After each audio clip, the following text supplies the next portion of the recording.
Hey everybody, and welcome once again to Nose in the Book, a Bible reading commentary with me, your host, Pastor Justin Van Reed. Great to have you once again as we take a look at 5 more chapters from the Word of God. We have from the book of Numbers, chapter 21. Then in Psalms, we're up to Psalm 60 and 61.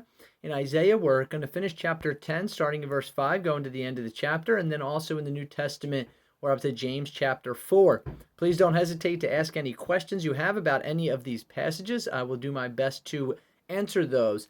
All right, Numbers chapter 21, and it's incredible. You think there's 40 years in the wilderness, right? And it was only a few chapters ago, remember, when God decided, listen, because these people don't believe in me and because they believe the report of the 10 spies, and they're afraid of the people in the land, that whole generation is going to die in the wilderness. That was maybe, 7, 8 chapters ago? Now here we are, Numbers chapter 21, and already the 40 years are just about up.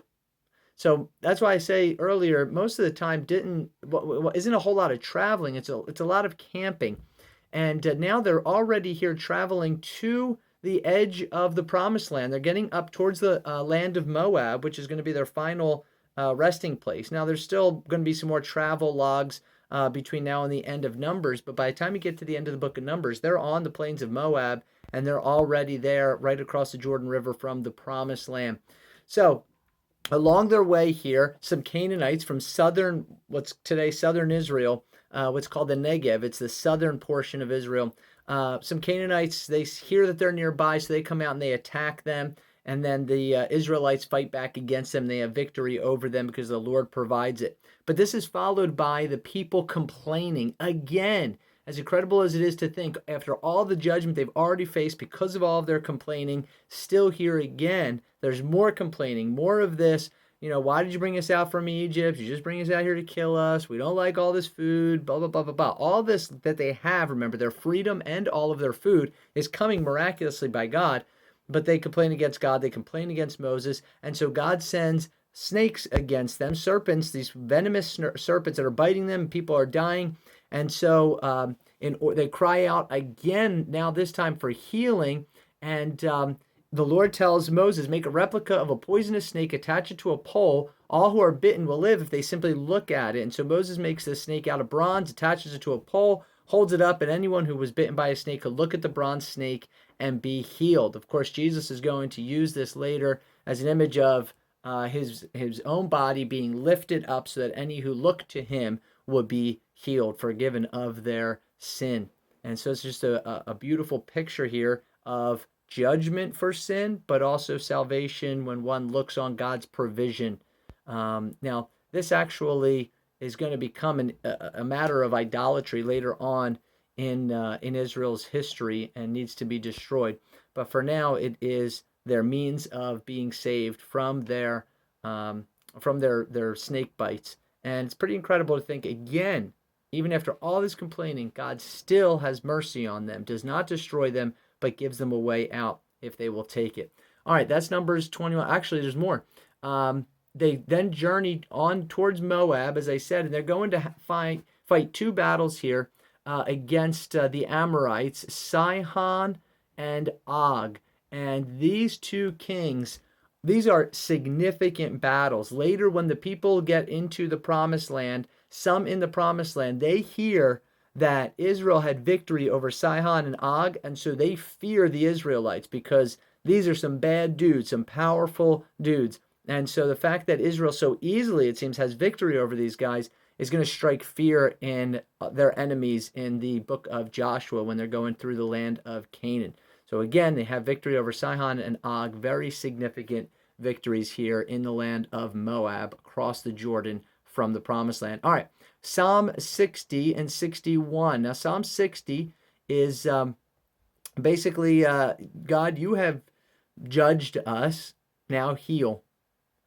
We belong to you, so help us. All right, so how do we see this, right? Verse 1, you've rejected us. Verse 2, word of judgment, how God has destroyed the land. You've been hard on us, verse 3. But then he says, okay, so now rescue your people. Answer, save us, right? You promised, now do it. He's going to go on here and talk about, have you rejected us? No, we belong to you, right? Will you no longer march with our enemies? Please help us against our enemies, for all human help is useless. With God's help, we will do mighty things, for he will trample down our foes. So again, a prayer, a psalm of needing the Lord for deliverance from their human enemy. All right, Psalm 61 then is a prayer or psalm of for God's protection and provision. So begins with a cry, hear my prayer. I cry to you. Okay, verse 2. Lead me to the towering rock of safety. You are my refuge. Let me live forever in your sanctuary, safe beneath the shelter of your wings. So, God, protect me, provide for me. You've heard my vows. You've given me inheritance. Add many years to the life of the king. May his years span the generations. May he reign under God's protection forever. So protect Israel and make Israel abundant and successful and victorious. So two kind of similar psalms here, very similar to what we've seen in a number of psalms. You don't realize maybe how many psalms are about having, facing some difficulty, facing some enemy, and calling on the Lord for his salvation, his provision, his protection. All right, Isaiah chapter 10. We're picking up with verse 5 and going down to verse 34. And this is mainly a judgment against Assyria. Now, we've seen in the recent chapters here in Isaiah that God says, don't worry about Syria, don't worry about Israel, Judah. Worry about Assyria. That's who's coming. And Assyria is coming because God is sending him. Now, Assyria was a really powerful nation in the ancient world. And for quite a while, they were pretty ruthless in going from place to place and just conquering peoples. And history tells us a lot about the Assyrians and their power and their ruthlessness. And so Judah is told that Assyria is coming, but he doesn't understand, the king of Assyria, the Assyrians don't understand that they're God's tool, that God is using them to accomplish his purpose. They're proud, they're puffed up, they think it's all about them, that they're so great. And so they have no belief in God, they have no submission to God. And so he says, I'm going to use them, but then when I'm done using them, then I'm going to turn on them, because instead of looking to me and recognizing that I've done all of this, they think that they're so great. But again, it's not all going to be bad here. So Assyria is coming, but then we end the chapter here with hope for the Lord's people. In that day, the remnant left in Israel, the survivors in the house of Jacob, will no longer depend on allies, but they will faithfully trust the Lord, the Holy One of Israel. Remnant will return. Yes, the remnant of Jacob will return to the mighty God. And so there is this word of hope here that, ultimately God is going to vindicate his people. God is going to save his people, especially his righteous ones. There's always going to be that believing remnant. He's not going to utterly wipe out his people. So you can just see here in God's sovereignty and his power over all the nations, how he is working out his plan here, bringing judgment to Judah from Assyria, but then also turning and judging the Assyrians and bringing salvation to his people, Israel. All right, then we close out here in the New Testament, James chapter 4. And first half of this, basically how selfish ambition is what causes so many problems, causes division within the church. It says you want what you don't have, so you scheme and kill to get it. You're jealous what others have, but you can't get it, so you fight and wage war to take it away from them. So he says this is really the problem here that's causing so much division, so much fighting within the church, is this selfishness, this coveting, right? And then complaining is very Israelite, Old Testament Israelite-like, complaining against, because of what you don't have and wanting it and coveting it. And so he says, but, you have wrong motives. You just want what you want for your own pleasure. And he calls them spiritual adulterers. Friendship with the world, he says, makes you an enemy of God. If you want to be a friend of the world, you make yourself an enemy of God. And God will not share himself. God's not going to, say, oh, it's no big deal if you love the world more than me. No, he opposes the proud but gives grace to the humble. So the answer, humble yourselves before God. Resist the devil. He will flee for you. Come close to God and he will come close to you. Wash your hands. Purify your hearts. Let there be tears for what you've done. Sorrow and deep grief. So break yourself of this pride, this selfish ambition, this coveting, and seek the Lord. Let the sadness instead of laughter, gloom instead of joy. Humble yourself, and he will lift you up. All right.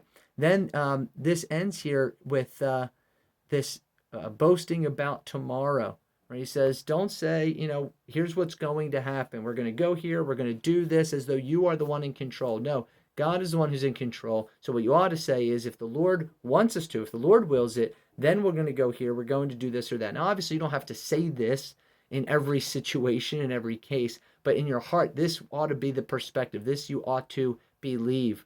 It says, otherwise, you're boasting about your own pretentious plans, and all such boasting is evil. And if you know what's right to do and you don't do it, it's sin. So, very important here, not boasting, not thinking I'm in control of my life, of what's going to happen, but rather recognizing, Lord, I submit to you. That's that. Humble yourselves before the Lord again. All right, that's all we have time for today. Again, we had Numbers 21 up to the edge of the promised land, the land of Moab, victory over Sihon and Og. We had Psalm 60 and 61, more prayers for deliverance, for protection and provision. We had Isaiah chapter 10, judgment on the coming Assyrians and hope for Israel. And James chapter 4, selfish ambition is what causes division. So humble yourself and don't boast about tomorrow. All right, until next time, keep your eyes on the Lord, keep your nose in the book. We'll see you again soon.